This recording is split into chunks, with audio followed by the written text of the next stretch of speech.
Welcome back to our channel. আজকের ভিডিওতে আমরা একটা নোটিশ রাইটিং নিয়ে আলোচনা করব। নোটিশ রাইটিংয়ের ট্রান্সলেশন করে আমরা নোটিশ রাইটিংটা করব, যাতে সকলে তোমাদের বুঝতে পারে এবং এটা দেখে তোমরা অন্যান্য নোটিশ রাইটিংও লিখতে পারবে। ধরে নাও এটা একটা স্কুলের নোটিশ রাইটিং লেখা হচ্ছে, সেই ধরনের একটা নোটিশ রাইটিং আজকের ভিডিওটাতে আমরা দিচ্ছি।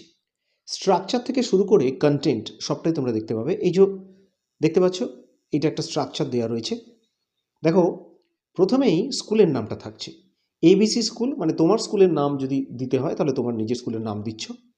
তারপরে নোটিশ, তারপরে ডান দিক করে চেপে একটা ডেট দেওয়া হচ্ছে, আর তারপরে নোটিশটা কিসের উপরে লেখা হচ্ছে সেইটার উপরে নোটিশটা দেওয়া আছে। দেখো, এখানে একটা লিটারেসি ড্রাইভিং প্রোগ্রাম, মানে একটা শিক্ষার অভিযান করা হচ্ছে, একটা শিক্ষা সংক্রান্ত শিক্ষা দেওয়ার একটা প্রোগ্রাম করা হচ্ছে এবং সেই নিয়ে নোটিশ দেওয়া হচ্ছে স্কুলের ছাত্রছাত্রীদেরকে।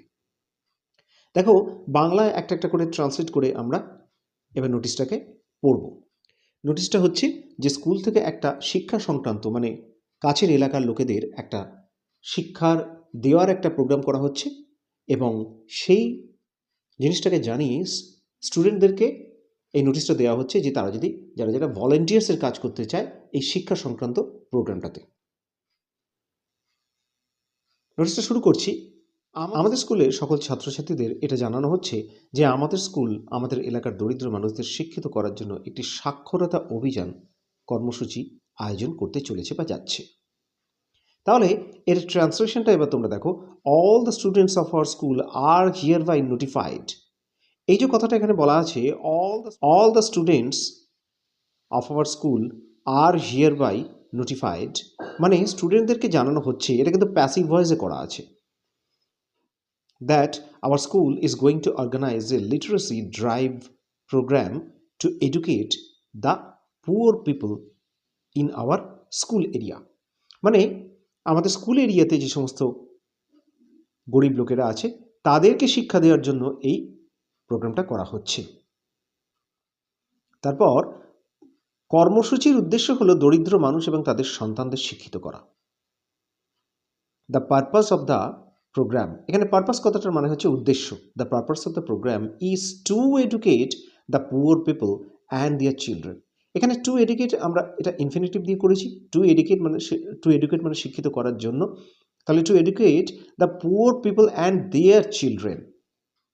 তারপর কর্মসূচি আসন্ন গ্রীষ্মকালীন ছুটির সময় অনুষ্ঠিত হবে এবং 10ই মে থেকে 30শে মে পর্যন্ত প্রতিদিন বিকেল 4টে থেকে 6টা পর্যন্ত চলবে।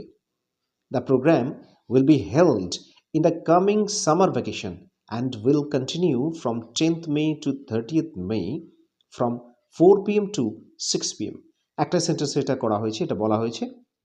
এই যে will be held, এই কথাটা আমরা ব্যবহার করতে পারি বিভিন্ন জায়গায়, মানে কোনো মেলা অনুষ্ঠিত হবে, কোনো প্রোগ্রাম অনুষ্ঠিত হবে বা কোনো সেরিমনি অনুষ্ঠিত হবে, এই ধরনের জিনিসে আমরা এই will be held, এটা ভবিষ্যৎ আছে বলে will be করা হলো, আর held এটা হচ্ছে হোল্ড কথাটার পাস্ট পার্টিসিপল। তো আমরা এভাবে এই সেন্টেন্সটাকে, এই কথাটাকে ব্যবহার করতে পারি। will be held in the coming summer vacation and will continue from 10th May to 30th May from 4 p.m. to 6 p.m. মানে এটা কন্টিনিউ হবে এই ডেট থেকে এই ডেট পর্যন্ত এবং সেটা 4টে থেকে 6টা অবধি। শুধুমাত্র নবম এবং একাদশ শ্রেণীর ছাত্রছাত্রীরা এই কর্মসূচিতে যোগ দিতে পারবে। Students of only class 9 and 11 can join this programme. যেসব ছাত্রছাত্রী এই কর্মসূচিতে যোগ দিতে আগ্রহী তাদেরকে 8ই মে থেকে তারিখের মধ্যে বা তার আগে তাদের শ্রেণী শিক্ষককে নাম লিখিয়ে দেওয়ার জন্য বলা হচ্ছে। দেখো, students who are interested to join this programme are asked to enlist their names to their class teachers on or before 8th May। দেখো, এখানে এটা কমপ্লেক্স সেন্টেন্স একটা বলা যেতে পারে। এই যে স্টুডেন্টসের পরে দেখো who are interested to join this programme, এই অবধি একটা পার্ট আছে। এই হু থেকে এই প্রোগ্রাম অবধি এই পার্টটা একটা সাবঅর্ডিনেট ক্লজ বলা যেতে পারে, যে সমস্ত ছাত্রছাত্রীরা জয়েন করতে চায়। আর এই ক্লজটা নির্ভর করে আছে বাকি এই পুরো সেন্টেন্সটার উপরে। দেখো, এভাবে যদি আমরা এটাকে ভাগ করে দিই তাহলে এই পার্টটাকে যদি আমরা ভাগ করি, students are asked to enlist their names to their class teachers on or before 8th May। তাহলে এই যে ব্লু কালারে মার্ক করা যে পার্টটা সেটা একটা পার্ট, সেটা মেইন ক্লজ হয়ে গেল। আর বাকি রেড কালারে মার্ক করা যে পার্টটা সেই ক্লজটা হয়ে গেল সাবঅর্ডিনেট ক্লজ। পুরোটা নিয়ে এইখান থেকে এই অবধি এটা একটা কমপ্লেক্স সেন্টেন্স তৈরি হয়ে গেল। এর অর্থ হলো যে সমস্ত স্টুডেন্টরা আগ্রহী তাদেরকে বলা হচ্ছে যে তাদের ক্লাস টিচারের কাছে তারা যেন 8 মের আগে বা মধ্যে তাদের নাম লিখিয়ে নেয়। স্বেচ্ছাসেবক হিসেবে কাজ করা ছাত্রছাত্রীদের 10 থেকে 30শে মে পর্যন্ত প্রতিদিন বিকেল 4টে থেকে 6টা পর্যন্ত এই কর্মসূচিতে সময় ব্যয় করতে হবে। The students working as volunteers are required to spend the time from 4 p.m. to 6 p.m. from 10th to 30th May in this program. একইভাবে দেখো এখানে বলা হয়েছে দ্য স্টুডেন্ট, সেই সমস্ত ছাত্রীরা, ছাত্রছাত্রীরা, তারপরে তাদেরকে বলা হয়েছে দেখো এই পার্টটা ওয়ার্কিং অ্যাজ ভলেন্টিয়ার্স, এই যে এই পার্টটা, তার মানে এখানে এটা বুঝিয়ে দেওয়া হচ্ছে যারা ভলেন্টিয়ার্স হিসেবে কাজ করতে চায়। তারপরে দেখো তার পরের পার্টটা বলা হয়েছে আর required to spend the time from 4 p.m. to 6 p.m. from 10th to 30th May in this program.